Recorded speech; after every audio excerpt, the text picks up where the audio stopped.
जिन बेटा बेटियों का विवाह नहीं होता उन बेटा बेटियों के लिए मान लो अगर कोई ग्रह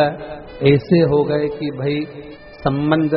टूट गया और संबंध टूटने के बाद तलाक हो गया, होने के बाद दूसरा विवाह ही नहीं हो रहा, संबंध टूटने के बाद मंगल विवाह दूसरा हो ही नहीं रहा, प्रयास करिएगा। माँ जगतजननी जगदम्बा का हाथ इस तरह से रहता है, आपने दर्शन करे होंगे पार्वती मैया के शिव मंदिर में, तो पार्वती जी का हस्त कमल शंकर जी की साक्षी में हमेशा बंधा हुआ रहता है, शिव की साक्षी में। महाराज प्रदोष काल में, प्रदोष के दिन कभी भी, किसी भी प्रदोष के दिन, वैसे तो मूल है इसमें सोम प्रदोष का वर्णन, सोमवार की जो प्रदोष पड़े उसका मूलता माना गया है, पर आप प्रयास करना कि किसी भी प्रदोष के दिन जिसका तलाक हो चुका हो, जिसका संबंध खराब हो चुका हो, संबंध हो ही नहीं रहा हो वापिस से, सोम प्रदोष के दिन जहां मां जगतजननी का हस्त कमल बंधा रहता है और शंकर भगवान का शिवलिंग है। आप लोगों ने कथा सुनी होगी कि सबसे पहली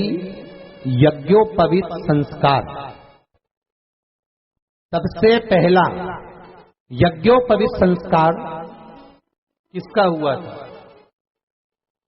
और किसने किया था? महाराज सबसे पहला यज्ञोपवीत माता ललिता देवी ने भगवान शंकर को यज्ञोपवीत धारण करवाया था। मां ललिता देवी ने सूत्र बनाकर अपने हस्त कमल से भगवान शंकर के सम्मुख में बिठाकर भोलेनाथ जी के हस्त कमल से स्वतः सूत्र बनाया था। भगवान शंकर प्रसन्न हो गए थे, बहुत प्रसन्न भोलेनाथ जी, इसलिए शंकर भगवान ने ललिता देवी को 2 वर दिए थे, एक किसी का अश्रु नहीं देखूंगा, दूसरा जो यज्ञोपवीत समर्पित करेगा, यज्ञोपवीत का भाव जो मुझे देगा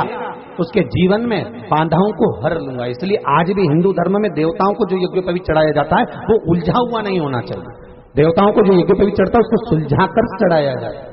समर्पित करेगा। अब कई विद्वान ब्राह्मण ऐसा कैसे यज्ञोपवीत में हल्दी लगाकर छोड़वा देते हैं, परंतु वो उलझा हुआ रहता है, वो सुलझा हुआ कर चढ़ाएगा तो जो जजमान पूजन कर रहा है, जो जजमान पूजन में लगा हुआ है, उसको पूर्ण फल की अनुभूति हो, पूर्ण फल का प्राप्ति हो और ब्राह्मण भी बंधन से मुक्त हो। ललिता देवी से तो हमारे यहाँ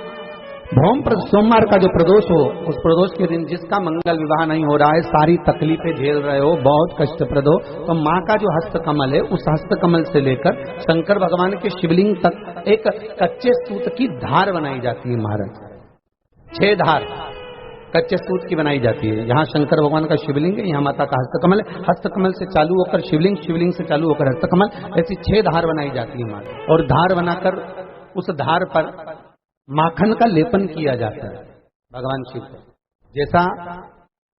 ललिता माता ने भगवान शंकर से वर प्राप्त करा था, उसी तरह फिर उस लेपन को लगाने के बाद उसको उतारकर उसी को लपेटकर शंकर भगवान पर उसको चढ़ा दिया जाता है, मात्र अपनी मंगल विवाह की कामना कर।